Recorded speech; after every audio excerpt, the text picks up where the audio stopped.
चलो आगे।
चलो देखो, इसके अंदर हमने लिखा था ब्रेकिंग करंट, ब्रेकिंग कैपेसिटी, ठीक है।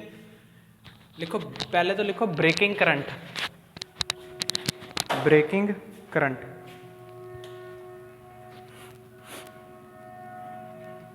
हिंदी में बता देता हूँ, ये वो करंट है, ठीक है, ये वो करंट है जब फॉल्ट आने पर सर्किट ब्रेकर,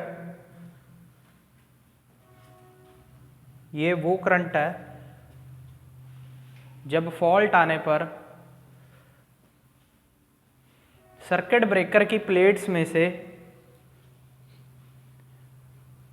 फ्लो होता है और सर्किट ब्रेकर जितना मैक्सिमम करंट झेल सके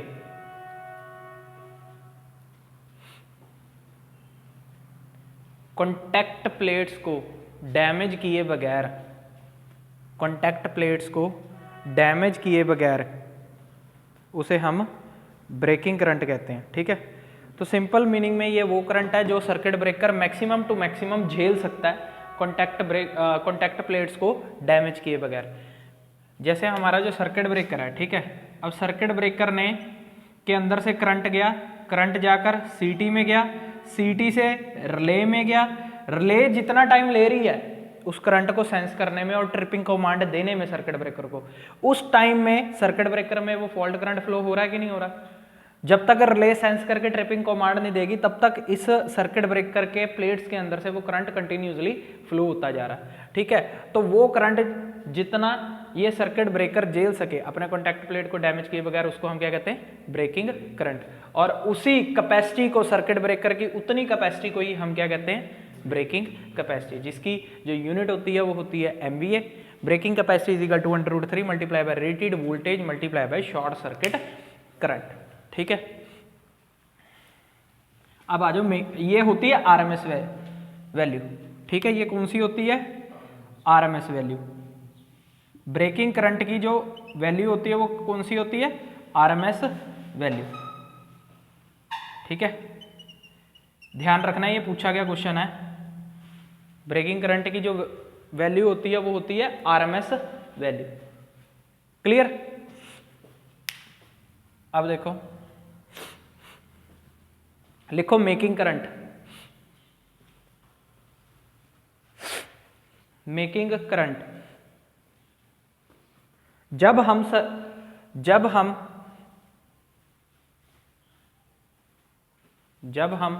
सर्किट ब्रेकर को क्लोज करते हैं,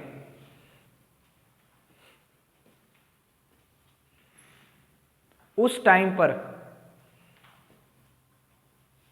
क्लोज करते हैं या फिर ओपन करते हैं, देखो लिख लो,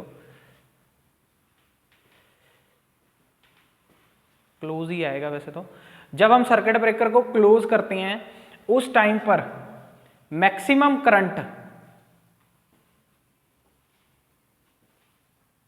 ब्रैकेट में लिख लो पीक, उस टाइम पर मैक्सिमम करंट जो सर्किट ब्रेकर के प्लेट्स के अक्रॉस फ्लो करता है, सर्किट ब्रेकर के प्लेट्स के अक्रॉस फ्लो करता है, उसे हम मेकिंग करंट कहते हैं।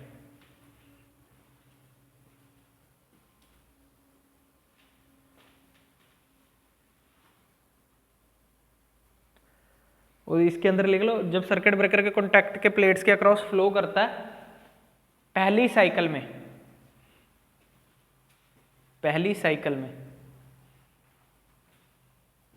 ठीक है, पहली हाफ साइकिल में जो मैक्सिमम करंट फ्लो करता है ना, पीक वैल्यू, उसे हम मेकिंग करंट कहते हैं। जैसे हम सर्किट ब्रेकर को क्लोज कर रहे हैं, ठीक है, उस टाइम पर जो एकदम से इनरश करंट जो दौड़ता है, ठीक है, वो पीक वैल्यू का होता है, और वो पीक वैल्यू का होता है इसलिए वो उसे हम मैक्सिमम करंट कहते हैं। और जितनी सर्किट ब्रेकर उस करंट को झेल सकता है अपने कॉन्टैक्ट प्लेट्स को खराब किए बगैर, उसे हम मेकिंग करंट कहते हैं, ठीक है। अब मेकिंग करंट जो होता है वो होता है पीक वैल्यू। ये क्वेश्चन आ चुका है, breaking current is a RMS value, making current is a peak value, ठीक है।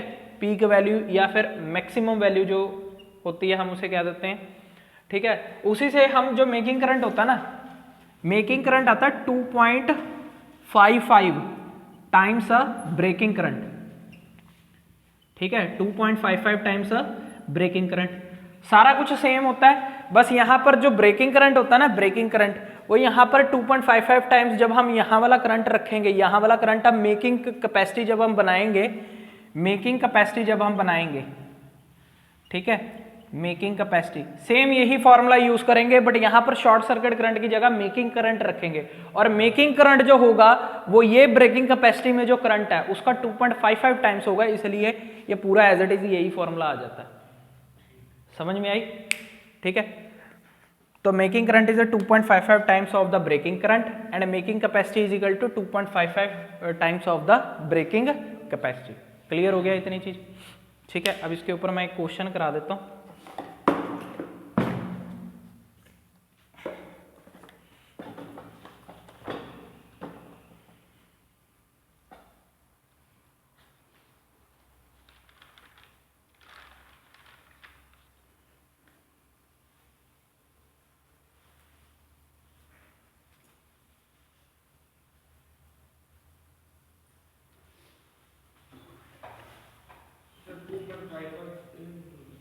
है हाँ, ये फिक्स होता है, √2 मल्टीप्लाई बाय 1.8 टाइम्स हो जाता है उसको, इसलिए मैं डिटेल में नहीं करा रहा, सिर्फ सीधा ही लिख रहा हूँ 2.55।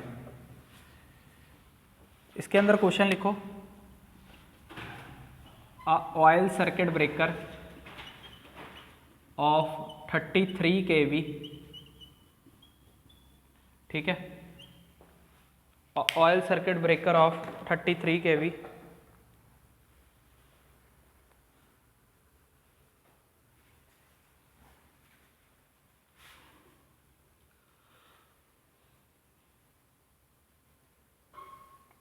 एक मिनट, मैं सोच रहा हूँ एक्चुअल क्वेश्चन ही करा दें।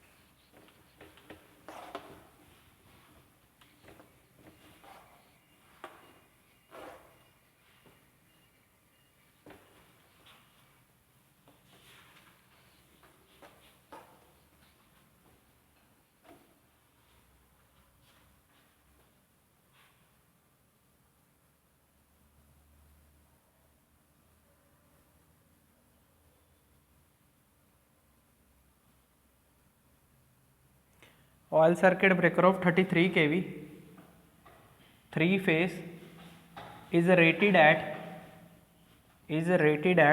1250 ampere 2000 MVA 4 second operating time है ये, ठीक है।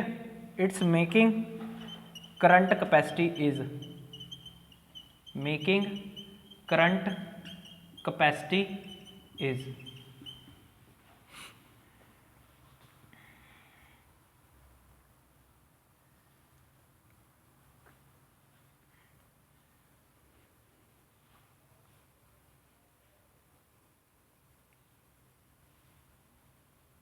ठीक है, क्लियर। सर्किट ब्रेकर दे रखा है 33 kV का 3 फेज का, ठीक है, जिसकी रेटिंग क्या दे रखी है 1250 एम्पेयर, मतलब ये 1250 एम्पेयर झेल सकता है फॉल्ट आने पर। फॉल्ट आने पर 1250 एम्पेयर झेल सकता है कॉन्टैक्ट प्लेट्स को खराब किए बगैर। 2000 MVA का है, ठीक है, इसकी जो रेटिंग है वो 2000 MVA की है। 4 सेकंड तक ये ऑपरेट कर सकता है। और मेकिंग करंट कैपेसिटी पूछ रहा है, करंट पूछ रहा है, मेकिंग कैपेसिटी नहीं, मेकिंग करंट कैपेसिटी, ठीक है, तो ध्यान रखना। अब इसके लिए मेकिंग करंट हमारे पास फॉर्मूला क्या था मेकिंग करंट का, 2.55 times of the breaking current, capacity नहीं करंट, क्योंकि करंट पूछ रहा है ये। अगर ये वर्ड ना हट के सीधा मेकिंग कैपेसिटी होता फिर हम ब्रेकिंग कैपेसिटी से करते, ठीक है। मेकिंग करंट जो यहाँ पर फॉर्मूला अभी मैंने लिखा था राइट हैंड साइड पे, यहाँ पर making current is equal to, ठीक है। अब उसके बाद इसके लिए हमें क्या चाहिए, ब्रेकिंग करंट चाहिए। ब्रेकिंग करंट क्या होगा, देखो तुम्हें दिया हुआ है ब्रेकिंग कैपेसिटी दी हुई है, क्या दी हुई है ब्रेकिंग कैपेसिटी, यही है 2000 MVA। क्या है 2000 MVA, रेटिंग बताई थी ना MVA में होती है, ठीक है। अब इसका फॉर्मूला क्या होता है √3 multiply by voltage multiply by current. अब वोल्टेज कितना दिया हुआ है 33 kV दिया हुआ है। अच्छा, ब्रेकिंग कैपेसिटी 2000 MVA, इसको हम VA में कन्वर्ट करेंगे, 10 की पावर 6 आ गया, ठीक है। सारा कुछ VA में कन्वर्ट कर लो। वो क्यों करते हैं सर, यहाँ MVA है, वोल्टेज kV में है, अब करंट एम्पेयर में दिया हुआ है, ठीक है, तो वो चीज का ध्यान रखना। अब ये वाला करंट कौन सा आएगा ब्रेकिंग करंट, ठीक है, ये वाला करंट कौन सा आएगा breaking current, multiply by voltage कितना दे रखा है 33 kV, और ये आ गया IB, ठीक है, इक्वल टू √3 मल्टीप्लाई बाय ये आ गया वोल्टेज 33 इंटू 10⁻³ 33 kV है ना,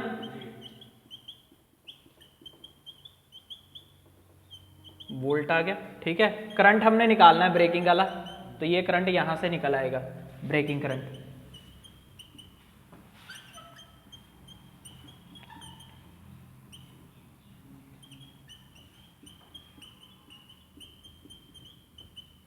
ठीक है, ये यहां से ब्रेकिंग करंट निकल आएगा। अब इस ब्रेकिंग करंट का 2.55 टाइम्स कर देना, तुम्हारे पास आंसर आ जाएगा।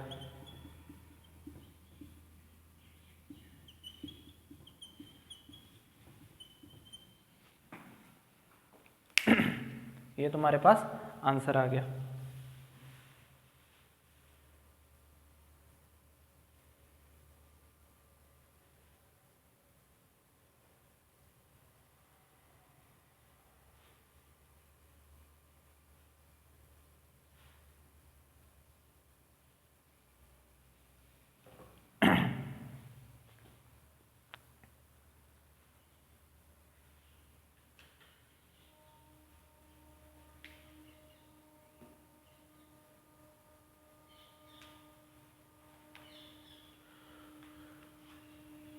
ठीक है, ये आएगा 89 kilo ampere, 89 kilo ampere, that means 89 1 2 3 ampere, ठीक है।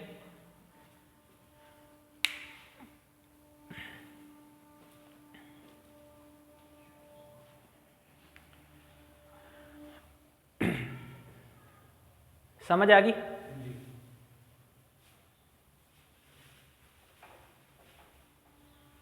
क्लियर होगी इतनी चीज? तो जो तुमने देखा कि जो सर्किट ब्रेकर है 33 kV का, इतनी MVA का, ठीक है, रेटिंग उसकी इतनी है, इसको नहीं देखना फिर करंट को, वो ब्रेकिंग करंट है, ये दूसरा करंट है, ये वाले करंट को नहीं देखना, ठीक है। 33 kV के अकॉर्डिंग क्या एम्पेयर वो ले सकता है, 33 kV का सर्किट ब्रेकर है, जितने MVA का है उसके अकॉर्डिंग वो कितने करंट को मैक्सिमम झेल सकता है खुद के कॉन्टैक्ट प्लेट को खराब किए बगैर, वो ये वाला करंट आएगा। मेकिंग करंट वो वाला करंट होता है जब सर्किट ब्रेकर को क्लोज करेंगे उस टाइम पर मैक्सिमम करंट जो फर्स्ट साइकिल में फ्लो करेगा वो ये वाला है। समझ आ गई इतनी चीज? चलो ये क्वेश्चन क्या चीज? फोर, हाँ हाँ 2000 MVA, 4S 4 सेकेंड सेकेंड है ना ये ऑपरेटिंग टाइम। क्लियर? तो अब ऐसे क्वेश्चन कर लोगे, कुछ नहीं करना, √3V का I कर लेना बस। और जो 33 kV है ना, जो 33 kV का सर्किट ब्रेकर दिया हुआ है, ये हमेशा 33 kV क्या होती है? लाइन वोल्टेज होती है। क्या होती है? Line voltage. 33 kV, 66 kV, 132 kV, ये सारी लाइन वोल्टेज है, फेस वोल्टेज कोई नहीं है। ठीक है, तो हमारा फॉर्मूला भी तुम्हें मैंने लिखवाया था, S = √3VL IL होता है। ये VL क्या है? Line voltage. तो ये 33 kV इसलिए मैंने सीधा वहां रख दिया √3 33। क्लियर? चलो ये आता है कंसेप्ट, इसको मार्क कर लेना। इसके क्वेश्चन, ये क्वेश्चन ना मैं सोच रहा हूँ सारे पेपर के ना टॉपिक वाइज इकट्ठे करूँ, वो तुम्हें भेजूंगा। उसके बाद लिखो टाइप्स ऑफ सर्किट ब्रेकर। हमारा कल कोई टॉपिक रह तो नहीं गया था? एक लिख लो सिमेट्रिकल ब्रेकिंग करंट, लिखो symmetrical breaking current.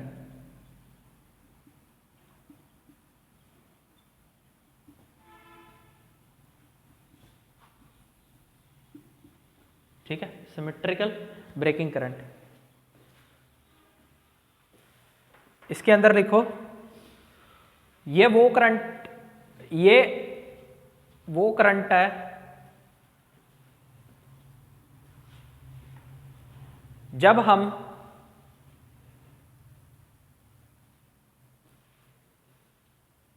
Circuit breaker को ओपन करते हैं, जब हम सर्किट ब्रेकर को ओपन करते हैं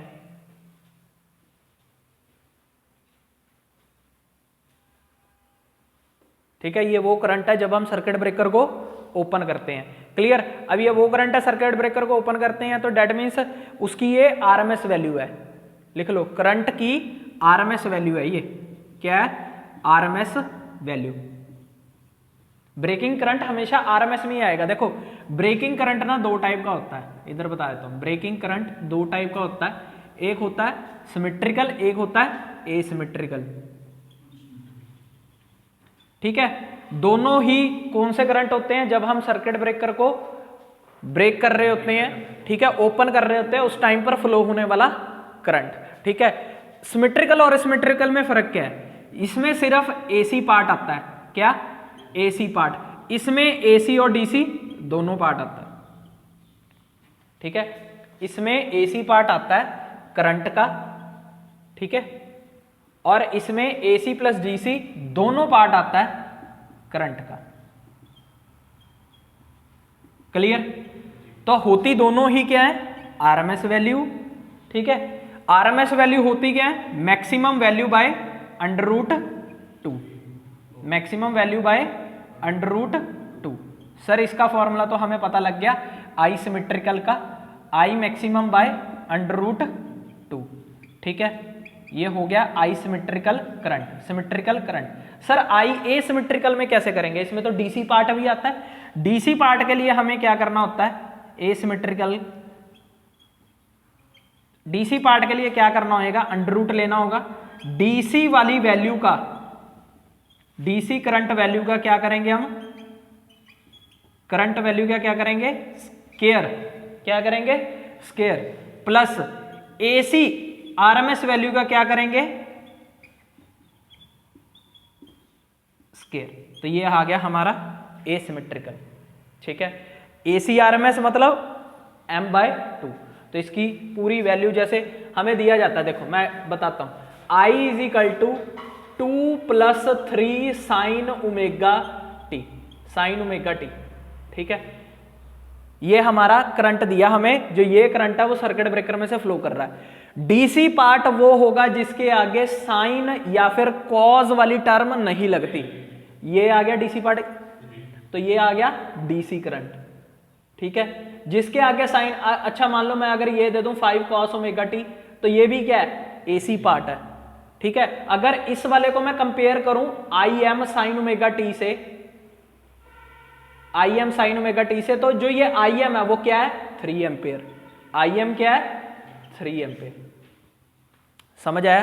तो हर किसी को चाहे V equal to 2 plus 3 sine omega t दिया हो तो ये क्या है, डीसी वोल्टेज। ठीक है, नॉर्मल वैल्यू क्या होगी, डीसी वोल्टेज, जिसके आगे साइन कॉस लगा होगा वो कौन सी वैल्यू होगी, एसी। ठीक है, तो अब मान लो मेरे को दिया हुआ है 2 I equal to 2 plus 3 sine omega T. ठीक है, इसका सिमेट्रिकल करंट क्या आएगा, सिमेट्रिकल करंट क्या होएगा, 3 बाय अंडर रूट 2। एसी लेना सिर्फ, उसमें क्या लेना है, एसी। एसी पार्ट करंट में कौन सा था, 3 sine omega T. 3 sine omega T को जब मैंने आई एम साइन ओमेगा टी से कंपेयर करा तो उसमें मेरे को मैक्सिमम वैल्यू क्या मिली, पहले वाली क्या होती है, मैक्सिमम। तो मैक्सिमम का मैंने अंडर रूट 2 कर दिया, डिवाइडेड बाय अंडर रूट 2 करा, वो हमें एसिमेट्रिकल करंट मिल गया। अच्छा, अब एसिमेट्रिकल की बारी आई। जब मेरा एसिमेट्रिकल था तो मेरे को अंडर रूट करना था किसका, पहले तो डीसी का स्क्वायर करा, डीसी वाला समझ आया ये, फिर एसी की आरएमएस वैल्यू, एसी की RMS value 3 by under root 2 थी, इसका स्क्वायर करा, तो ये टोटल मेरे को मिल गया 4 plus 3 by 9 by 2, 4 plus 9 by 2, 3 का स्क्वायर 9, अंडर रूट 2 का स्क्वायर 2। ठीक है, अब दोनों का जब मैंने एलसीएम लिया, 8 प्लस 9 अंडर रूट 17 बाय 2, ये हमारा इतने एम्पेयर का करंट आ गया एसिमेट्रिकल। क्लियर हो गया, समझ आ गया? अच्छा, ये कब करते हो तुम, अच्छा ये जो चीज होती है ना DC plus AC RMS value, ये तुम्हें इंस्ट्रूमेंट में भी मिलेगी, जो हमने ईएमआई में नहीं किए थे। कई इंस्ट्रूमेंट ऐसे थे जो एसी प्लस डीसी दोनों मेजर करते हैं, उसके अंदर आरएमएस वैल्यू जब वो मेजर करते हैं तो वो दोनों का स्क्वायर करके होता है। मूविंग आयरन वाला एसी प्लस डीसी दोनों थे ना, तो उसके अंदर ऐसे कैलकुलेट होती हैं वैल्यू फिर टोटल करंट की। ठीक है, क्लियर हो गया? अब ये चीज, ये इंपॉर्टेंट आता है इसलिए बता रहा हूं। अब लिखो टाइप्स ऑफ सर्किट ब्रेकर।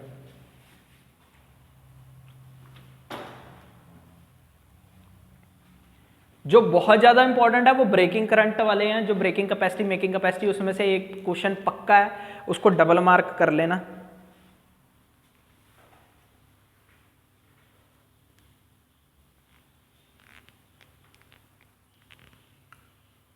साथ के साथ ना रोज जाके रिवाइज कर लो, सूखे हो जाओगे उसमें ना, फिर दिक्कत नहीं आएगी आगे, जब सिलेबस इकट्ठा हो जाएगा दिक्कत आएगी फिर।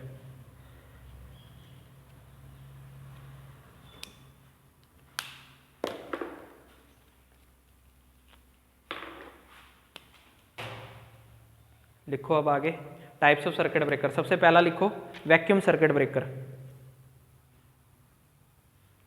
वैक्यूम सर्किट ब्रेकर,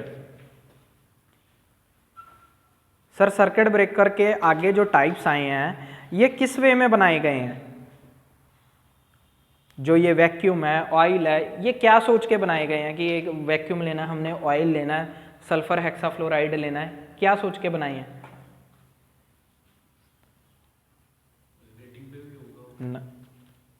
रेटिंग तो हम चलो कह सकते हैं, और आर्क को बुझाने वाले मीडियम है ये। ठीक है, आर्क एक्सटिंग्विशिंग मीडियम। ठीक है, जो ये सर्किट ब्रेकर के टाइप्स जो डिसाइड हुए हैं किसको देखकर हुए हैं? आर्क को बुझाने वाले मीडियम। ठीक है, सबसे पहले हमने यूज करा वैक्यूम सर्किट ब्रेकर। ठीक है, vacuum circuit breaker. Vacuum circuit breaker में मतलब मीडियम, लिख लो, medium used to extinguish the arc is vacuum. ठीक है, क्लियर? पहला चीज। दूसरी चीज, used up to 11 kV। 11 kV जो भी पैनल्स है ना उनके अंदर वैक्यूम सर्किट ब्रेकर ही यूज होते हैं, बॉटल्स लगी होती हैं। ठीक है, तो वैक्यूम सर्किट ब्रेकर अगर तुम देखोगे उनके अंदर बॉटल्स लगी होती हैं वैक्यूम की, तो ये 11 kV के ही सर्किट ब्रेकर जो होते हैं वो वैक्यूम के होते हैं सारे, उसके ऊपर तुम कोई नहीं देखोगे अभी तक जो है। ठीक है, अब ये है क्या, देखो एक तो जो प्रेशर है, लिखो pressure of a vacuum field is 10 raise to power, pressure of a vacuum field is 10 raise to power -7 to 10 raise to power -5 torr. ठीक है, वैक्यूम का जो प्रेशर होगा वो इतना वैक्यूम भरा जाता है। ठीक है, बॉटल्स में ये क्वेश्चन आया हुआ है, ध्यान रखना, ये भी क्वेश्चन आया हुआ है, ध्यान रखना। टॉर प्रेशर की वो यूनिट। ठीक है, तो उसके बाद अगर हाँ डबल आर, अगर उसके बाद हम बात करें कि वैक्यूम सर्किट ब्रेकर काम कैसे करता है, देखो एक बॉटल होती है, बॉटल के अंदर 2 प्लेट्स हैं सर्किट ब्रेकर की। ठीक है, उसके अंदर उसको फिल्ड कर रखा है किससे, वैक्यूम से। वैक्यूम होता क्या सर, वैक्यूम कुछ नहीं होता, जहां पर हवा ना प्रेजेंट हो उसे वैक्यूम कहते हैं, जहां पर बिल्कुल भी हवा ना आए उसे हम वैक्यूम कहते हैं। ठीक है, अब इसके अंदर काम कैसे करता है, आर्क जब बनती है ना, अच्छा क्या वैक्यूम आर्क को बुझाता? नहीं, वैक्यूम आर्क को नहीं बुझाता।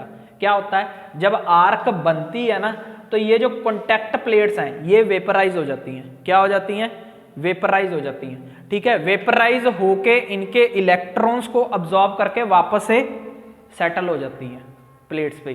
ठीक है, इलेक्ट्रॉन्स वापस से प्लेट्स पे ही सेटल हो जाते हैं, तो उससे हमारी आर्क बुझ जाती है, और कुछ नहीं है। जैसे हमने आर्क पैदा हुई, ये प्लेट से भुरने शुरू हो जाते हैं। क्या हो जाते हैं, भुरने शुरू हो जाते हैं, भुरकर इलेक्ट्रॉन्स को पकड़ते हैं आर्क के और अपनी प्लेट्स के ऊपर ही वापस सेटल कर देते हैं, उससे आर्क बुझ जाती है, और कोई नहीं है इसके अंदर। ठीक है,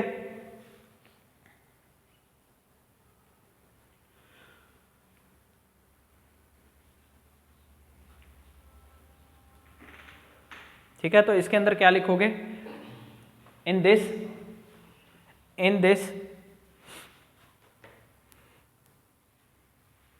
metal plates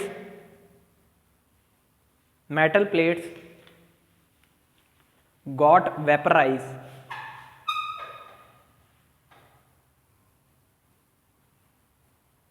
and produce the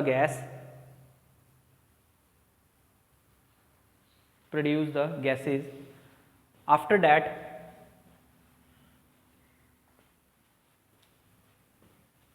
ions condense quickly, condense मतलब ठंडा होना। ठीक है, गैस पैदा होती है, वो गैस ही से ठंडा कर देती है, वेपराइज होने से जो गैस पैदा होती है वो गैस ही से ठंडा करके ions condense quickly on the metal surface, on the metal surface. ठीक है, क्लियर हो गया इतनी चीज। उसके बाद लिखो एयर सर्किट ब्रेकर।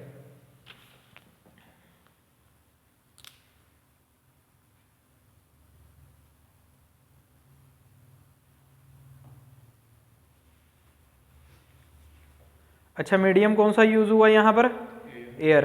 लिखो medium use is air.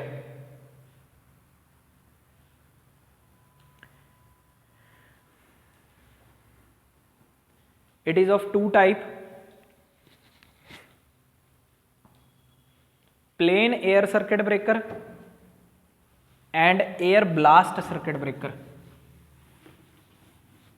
Plane air circuit breaker and air blast circuit breaker.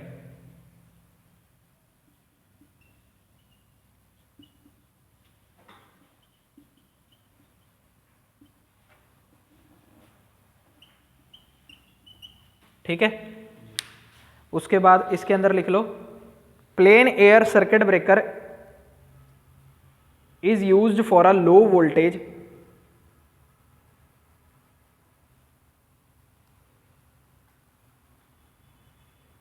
up to 15 kV.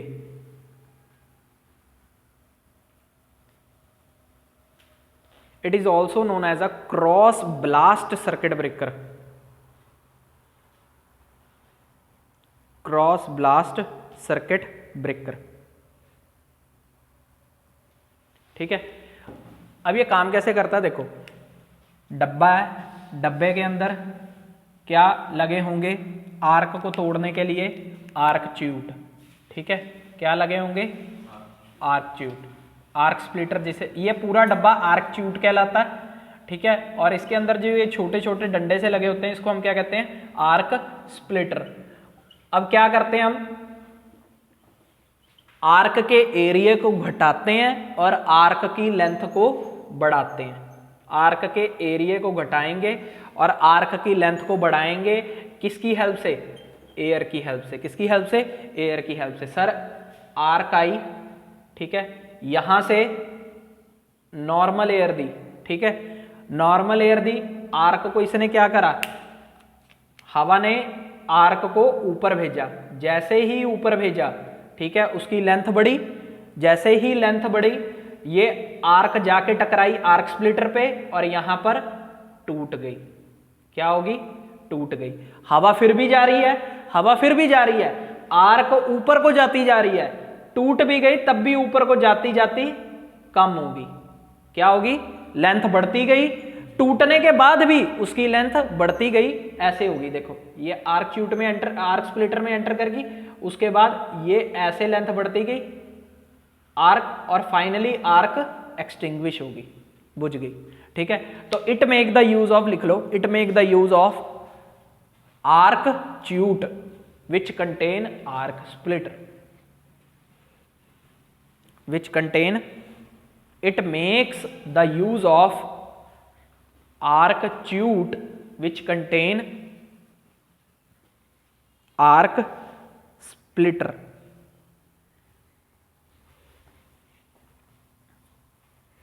which contain arc splitter। ठीक है, क्लियर हो गया। It make the use of arc tute which contain arc splitter। ठीक है, और इसके बारे में तुम्हें कुछ नहीं पूछेगा, सिर्फ यूज आते हैं, वो भी बहुत कम। ठीक है, एयर ब्लास्ट सर्किट ब्रेकर में हम क्या भेजते हैं, देखो एयर ब्लास्ट सर्किट ब्रेकर में हम कंप्रेस्ड एयर को, compressed air is send at, compressed air is sent at, is sent to the arc tute chamber,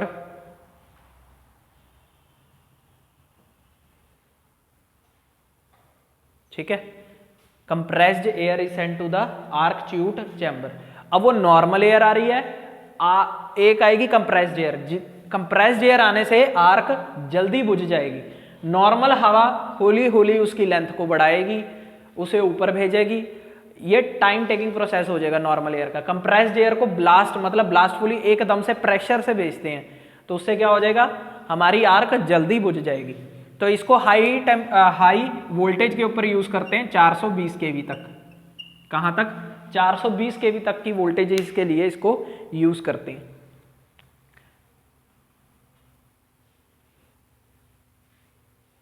clear हो गया। नेक्स्ट लिख लो एडवांटेज।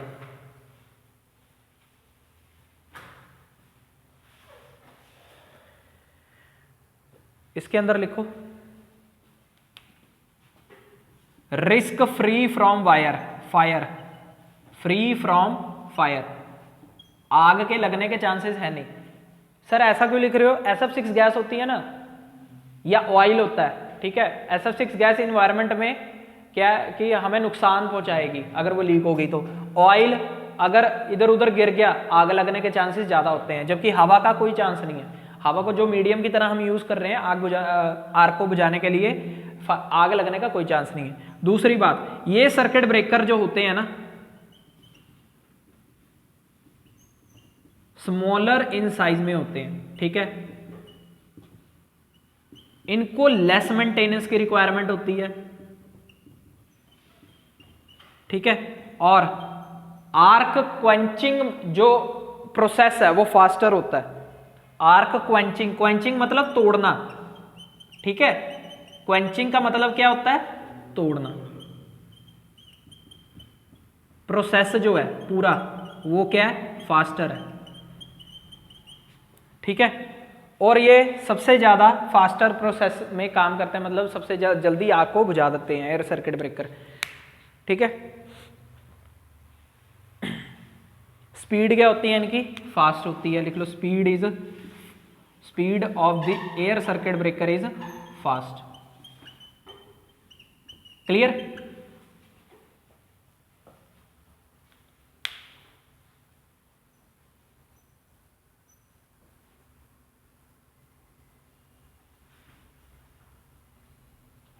उसके बाद लिख लो डिसएडवांटेज।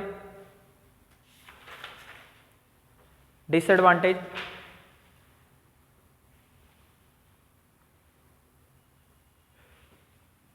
डिसएडवांटेज क्या है? अच्छा, एयर को ब्लास्टफुली भेज रहे हैं, क्या जरूरत होगी? कंप्रेसर की जरूरत होगी। ठीक है, so it requires a high pressure air compressor, जो कि सिस्टम की क्या बढ़ा देता है? Cost, which increase the cost. ठीक है, विच इंक्रीज द कॉस्ट। पहला, एयर लीकेज के चांसेस हो जाते हैं, एयर लीकेज के काफी चांसेस बनते हैं पाइप के अंदर से, फ्रॉम द पाइप। ठीक है, from the pipe. Clear?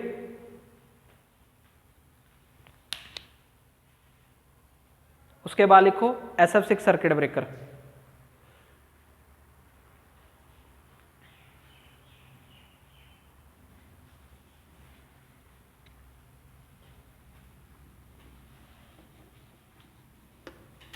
SF6 circuit breaker. SF6 circuit breaker में जैसे कि तुम्हें पता है क्या होता है? Sulphur hexa fluoride. इसको क्या कहते हैं? हेक्सा क्यों कहते हैं? 6 करके हेक्सा कहते हैं। ठीक है, सल्फर हेक्सा फ्लोराइड। ठीक है, तो हम क्या बोलेंगे कि जो क्वेंचिंग मीडियम है, क्वेंचिंग मतलब तोड़ने वाला जो मीडियम है वो क्या है? जो मीडियम यूज किया जा रहा है आग को बुझाने के लिए वो कौन सा है? Sulphur hexafluoride. इसकी प्रॉपर्टीज लिख लो। Properties of this gas, properties of this gas, फिर बताता हूं काम कैसे करती है। Properties of this gas, it has a excellent insulating property.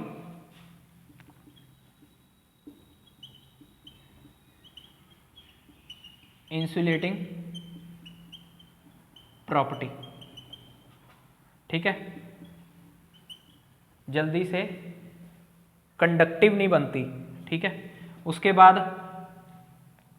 Has a high electronegativity, has a high electronegativity.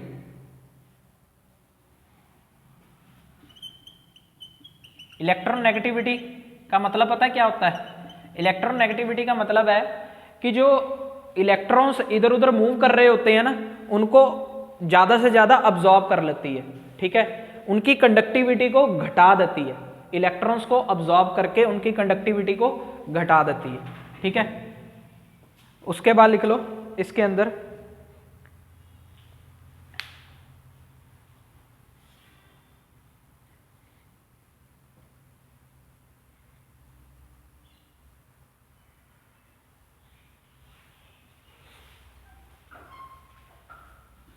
देखो काम कैसे करेगी। 2 सर्किट ब्रेकर की प्लेट्स हैं। ठीक है, यहां पर हम क्या करते हैं, इसके अंदर से SF6 गैस को भेजते हैं। ठीक है, जैसे ये प्लेट्स दूर दूर हुई, यहां पर क्या आ गए? इलेक्ट्रॉन्स आ गए। इलेक्ट्रॉन सर कैसे है? आर्क की वजह से। इलेक्ट्रॉन्स आएंगे तभी करंट फ्लो करेगा, आर्क फ्लो करेगी। अब आर्क फ्लो कर रही है, SF6 गैस को भेजा। SF6 गैस क्या करेगी? इलेक्ट्रॉन्स के साथ इंटरेक्ट करेगी और एक मॉलिक्यूल बना लेगी। ठीक है, इलेक्ट्रॉन्स को अब्जॉर्ब कर लेगी। क्या कर लेगी? इलेक्ट्रॉन्स को अब्जॉर्ब कर लेगी, अपनी तरफ खींच लेगी, उन्हें पकड़कर ले जाएगी। कहां? एक यहां पर ना देखो, SF6 गैस तुमने भेज तो दी है, SF6 गैस भेज तो दी है, अब वो जाएगी कहां? निकल के कहां जाएगी? यहां एक चेंबर बनाया जाता है। क्या बनाया जाता है? चेंबर, जिसके अंदर वो कलेक्ट होना शुरू हो जाती है और यही वापस से इसको रीयूज कर लिया जाता है। ठीक है, इसका चेंबर वापस से कनेक्ट होता है इनपुट साइड पे, जिसको हम रीयूज कर लेते हैं। तो इसका काम क्या है कि जो इलेक्ट्रॉन्स कॉन्टैक्ट प्लेट्स को हटाने से आए हैं हवा में, उसको अब्जॉर्ब करना बस, और उसको अब्जॉर्ब करके क्या बना लेना? SF6 negative ion. लिख लो इसके अंदर SF6 gas absorb the electron, SF6 gas absorb the electron which are present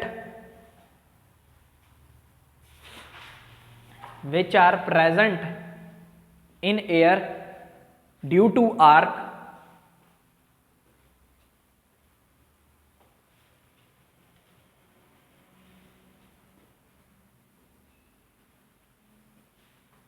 and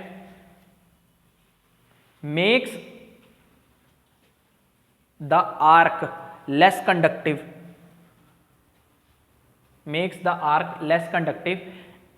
and arc is finally extinguished.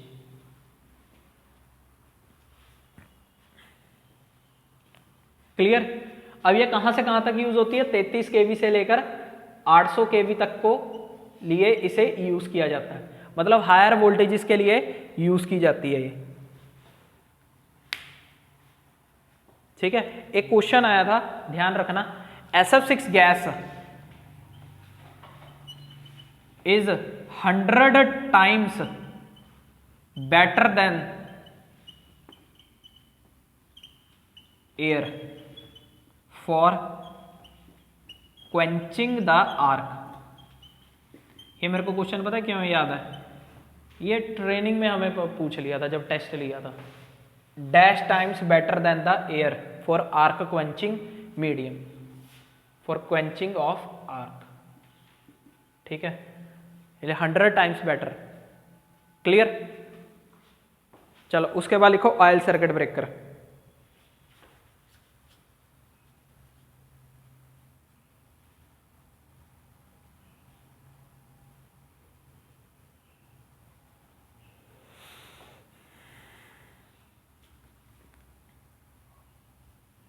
इसके अंदर क्या यूज होता है? कौन सा? हाँ, mineral oil is used as a arc quenching medium. Mineral oil is used as a arc quenching medium. ठीक है, दो टाइप के सर्किट ब्रेकर होते हैं, ये लिख लो, मिनिमम ऑयल सर्किट ब्रेकर और bulk oil circuit breaker. Minimum oil circuit breaker and bulk oil circuit breaker.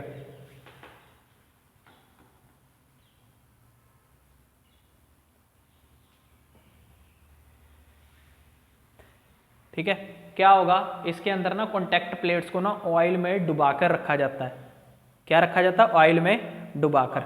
अब क्या होएगा, जैसे ही आर्क बनेगी, दोनों प्लेट्स को अलग करने से जैसे ही आर्क बनेगी, तुम्हें पता है आर्क बनती कैसे है? टेम्परेचर के बढ़ने से, हीटिंग इफेक्ट से आर्क आती है। अब उसने क्या करना है, आर्क बनी, उसने आसपास का ऑयल गर्म करना शुरू कर देना है। अब जैसे ही ऑयल गर्म होएगा, इसमें क्या प्रोड्यूस होंगी? गैसेस। एक गैस प्रोड्यूस होगी जो कि अच्छी होती है, hydrogen gas. Hydrogen gas has a excellent cooling property. वो क्या कर देती है? आसपास के एनवायरनमेंट को ठंडा कर देती है। अब गैस के ऑयल के उबलने से गैसेस प्रोड्यूस हुई, जिसके अंदर एक हाइड्रोजन गैस प्रोड्यूस हुई। हाइड्रोजन गैस के पास कूलिंग प्रॉपर्टी होती है, जिसने आसपास का एनवायरनमेंट ठंडा कर देना है, और हीटिंग इफेक्ट के कारण ही आर्क बन रही होती है, उस हीटिंग इफेक्ट को ही कम कर देना है, ठंडा, तो जिसकी वजह से आर्क बुझ जाती है। ठीक है, तो सिंपल सा काम है, इसके अंदर लिख लो, plates are dipped in oil, या हिंदी में लिख लो, प्लेट्स को ऑयल में डिप किया जाता है। प्लेट्स को ऑयल में डिप किया जाता है। जब आर्क बनती है, जब आर्क बनती है, आसपास का ऑयल गर्म होता है, वेपराइज होता है, उबलता है, आसपास का ऑयल उबलता है, जिससे गैसेस प्रोड्यूस होती हैं। उसमें से एक गैस हाइड्रोजन है,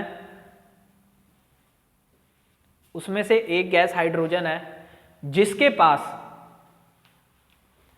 पास एक्सीलेंट कूलिंग प्रॉपर्टी होती है, जिसके पास एक्सीलेंट कूलिंग प्रॉपर्टी होती है, जो आसपास के एरिया को ठंडा कर देगी, जो आसपास के एरिया को ठंडा कर देगी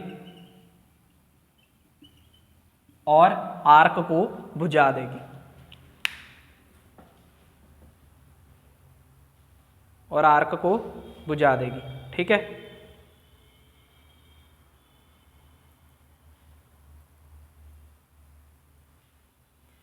ऑयल का डाइलेक्ट्रिक स्ट्रेंथ भी ज्यादा होता है।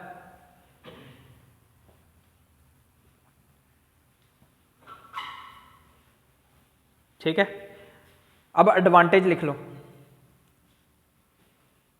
एडवांटेज तुम्हें पता मिनिमम ऑयल होता है, एक होता है बल्क ऑयल। मिनिमम ऑयल में कम ऑयल यूज किया जाता है तो इसको उसको लो वोल्टेज के लिए यूज किया जाएगा।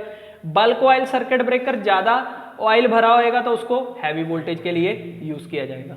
ठीक है, और कुछ नहीं है, एडवांटेज लिख लो।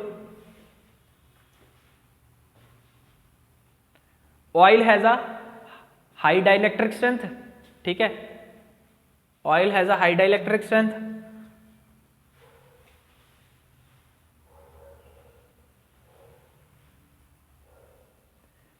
Oil act as a insulator. Oil act as a insulator between earth and live parts. Live parts, ठीक है, लाइव पार्ट्स वो जिनके अंदर करंट फ्लो कर रहा है। अर्थ मतलब अगर ऑयल प्रेजेंट है ना बॉडी के अंदर, तो वो बॉडी से निकलने वाला करंट को अर्थ नहीं होने दे रहा, तो वो इंसुलेटर का काम कर रहा है। बॉडी से जो ये लाइव पार्ट्स है ना, oil act as a insulator between किसके किसके बीच में, अर्थ और लाइव पार्ट्स के बीच में। मान लो ये मैंने जो बॉडी है वो अर्थ पे रख दी, ठीक है, अब इस बॉडी के अंदर करंट फ्लो कर रहा है, मेरे को ये डर है कि ये बॉडी से करंट निकल के कहीं अर्थ ना हो जाए। वो करंट अर्थ होना नहीं चाहिए, करंट अर्थ में गया तो और करंट लेगा, लाइन में से और करंट लेके जाएगा और लाइन जल जाएगी। ठीक है, तो इसके अंदर हम ऑयल भर देंगे जिसके कारण ये करंट जो है वो फ्लो नहीं कर पाएगा अर्थ में। तो किसके कारण नहीं फ्लो कर पा रहा, ऑयल के कारण। तो ऑयल एक इंसुलेटर की तरह काम कर रहा है। ठीक है, उसके बाद लिख लो oil has a excellent cooling property. नहीं, oil has a excellent decomposition property.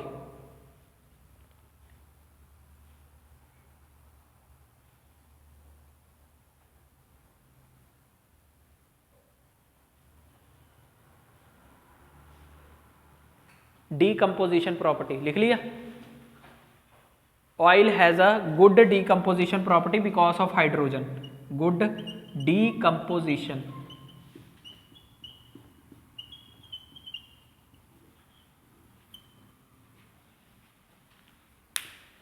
उसके बाद लिख लो डिसएडवांटेज।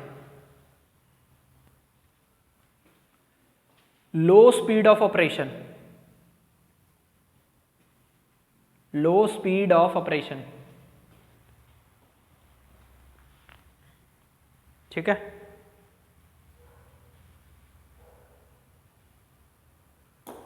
एडवांटेजेस में एक और लिख लो, less maintenance operation.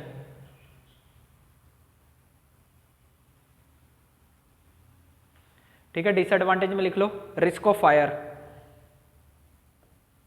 Explosion, fire, gases जो बन रही हैं उससे आग लगने के भी चांसेस हैं और तेल के से भी आग लगने के चांसेस हैं, रिस्क ऑफ फायर। ठीक है, बस यही था। वैक्यूम हो गया, ऑयल हो गया, SF6 हो गया।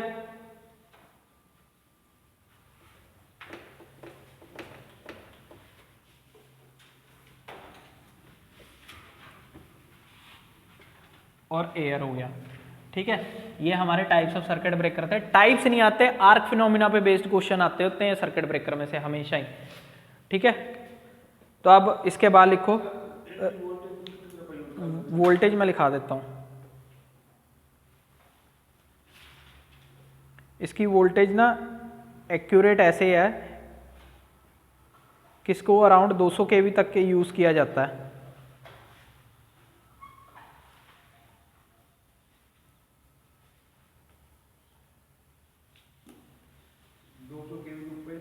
हाँ, 200 kV तक की यूज किया जाता है।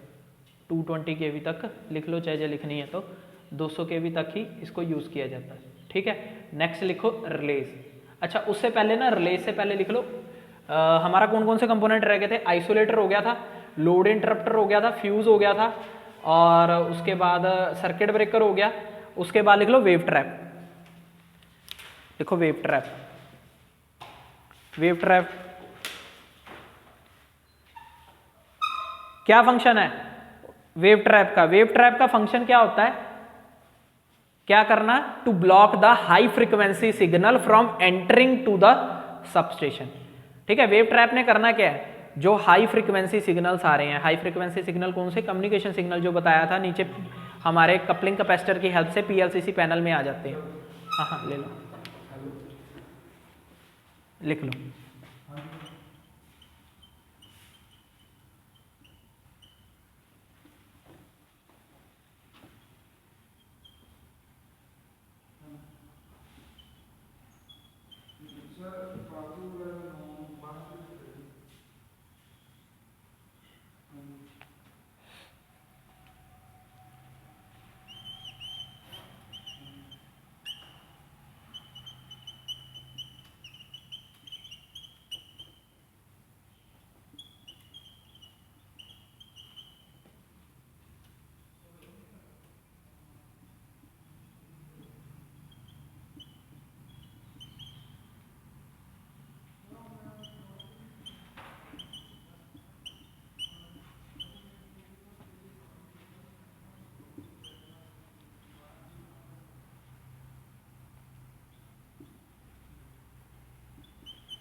देखो ये हमारा सबस्टेशन है, ये हमारी आ रही है इनकमिंग लाइन, ठीक है। यहाँ से आएगी इनकमिंग लाइन 3 फेज की,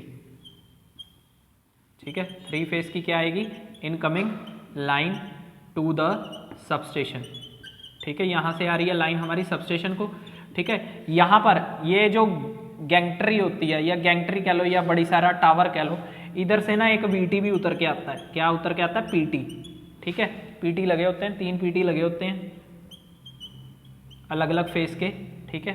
ये 3 पीटी यहीं पर लगे होंगे, ठीक है। लाइन उतर के आई, कहाँ गई? वेव ट्रैप पे, ठीक है। कहाँ गई? वेव ट्रैप पे। ये वेव ट्रैप तीनों के अलग अलग लगे हैं, तीनों फेसों के, आर वाई बी फेस के। उसके बाद कपलिंग कैपेसिटर लगा है। मैंने पहले बताया था ये जो ट्रांसमिशन लाइन है ना, ट्रांसमिशन लाइन में 2 सिग्नल्स दौड़ते हैं। कौन कौन से 2 signal? Power plus communication, power signal plus communication signal.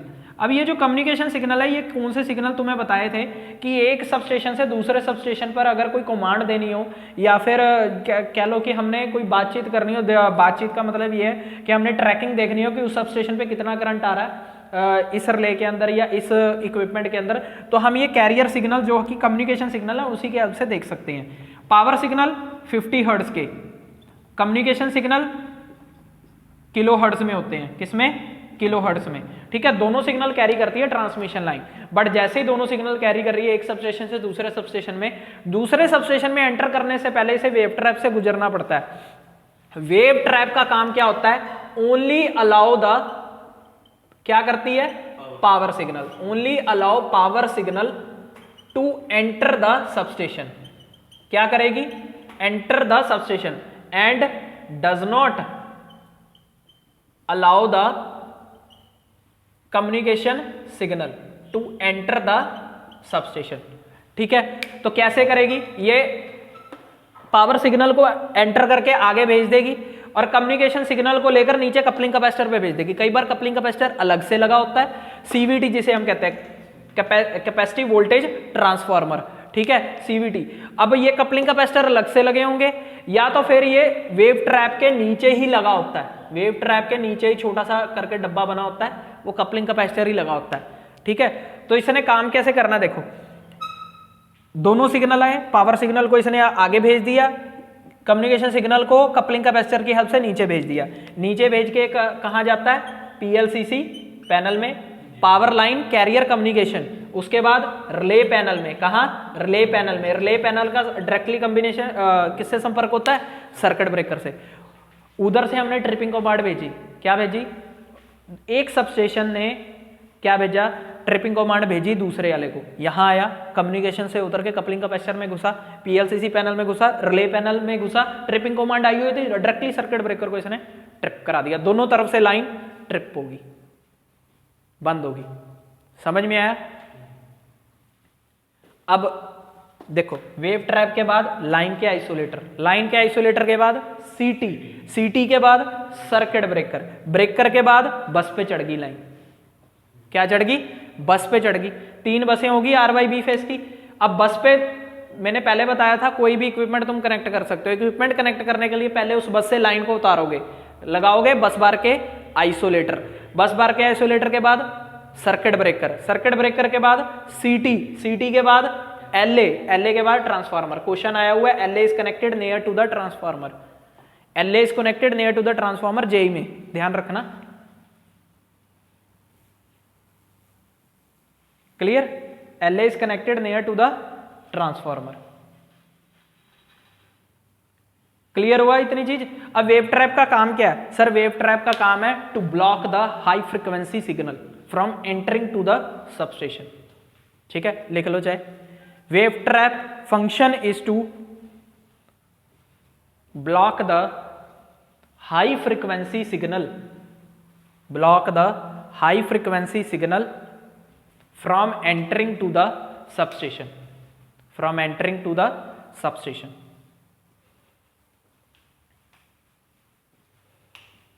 Clear, समझ आ गई इतनी चीज।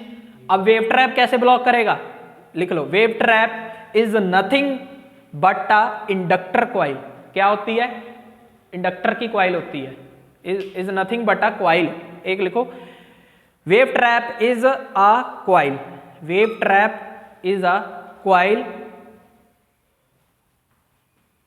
wounded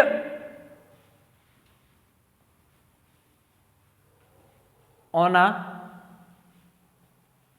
पार्ट, एक कोई भी पार्ट उसके ऊपर वाउंड की हुई कॉइल है, ठीक है, इंडक्टर कॉइल होती है, किसकी बनी होती है, मेड अप ऑफ एल्यूमिनियम, किसकी, made up of aluminium, coil bounded made up of aluminium. Wave trap is just a coil bounded made up of aluminium, ठीक है, एल्यूमिनियम की कॉइल होती है। काम कैसे करेगी, देखो, it gives a low reactance to the,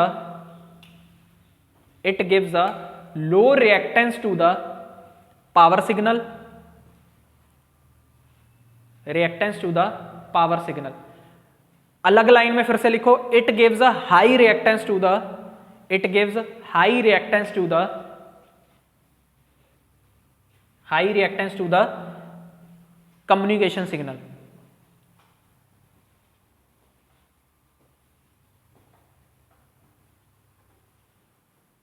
ठीक है, कैसे sir, XL is equal to 2πfl, frequency ज्यादा रिएक्टेंस ज्यादा, फ्रीक्वेंसी कम रिएक्टेंस कम, समझ आई। फ्रीक्वेंसी ज्यादा किसमें होगी, कम्युनिकेशन सिग्नल में, तो उसको रिएक्टेंस भी ज्यादा मिलेगा।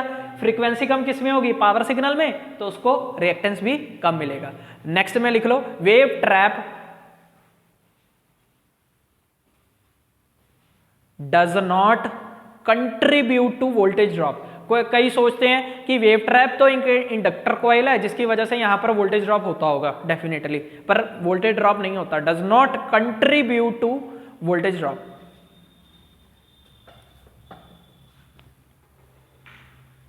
ठीक है, क्लियर हो गया।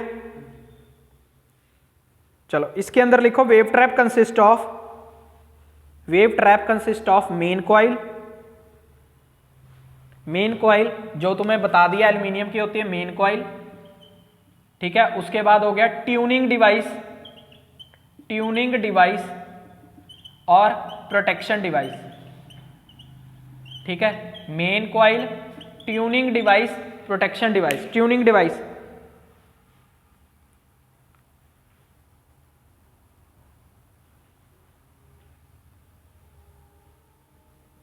लिख लो।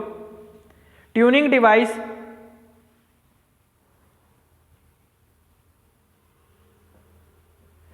function is to block impedance over a specified frequency range।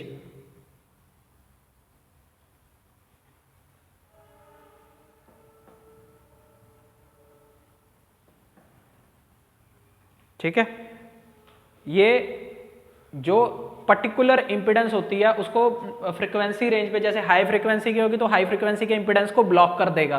ठीक है, उसके बाद लिखो प्रोटेक्शन। प्रोटेक्शन डिवाइस का काम क्या होता है? प्रोटेक्शन डिवाइस का काम क्या होएगा? इट प्रोटेक्ट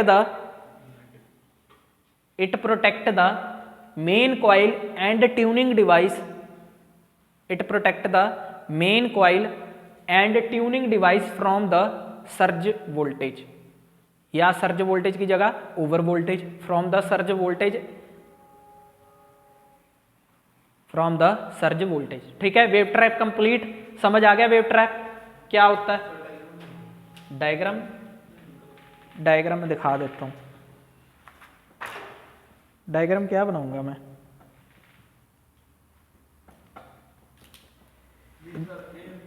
हाँ, पहले ये देख लो। ये देखो, वेव ट्रैप के नीचे ना कई बार कपलिंग कैपेसिटर लगा होता है। अगर अलग से नहीं लगाना था तो नीचे लगा होगा गोल चक्कर सा। ठीक है, इंडक्टर की कॉइल होती है, उसके अंदर जो ये हिस्सा पड़ा है ये ट्यूनिंग डिवाइस होता है। ठीक है, और इसी के अंदर एक प्रोटेक्शन डिवाइस भी लगा होता है। ठीक है, अब क्या डायग्राम गोल गोल सा चक्कर बनाओ कैसे? आज ये बना लें तो अच्छा। उसके बाद लिख लो कपलिंग कैपेसिटर, फटाफट लिख लो, बना लो डायग्राम, लिख लो सीसी का सीवीटी, कैपेसिटिव वोल्टेज ट्रांसफार्मर, जिसको हम कपलिंग कैपेसिटर भी कह देते हैं।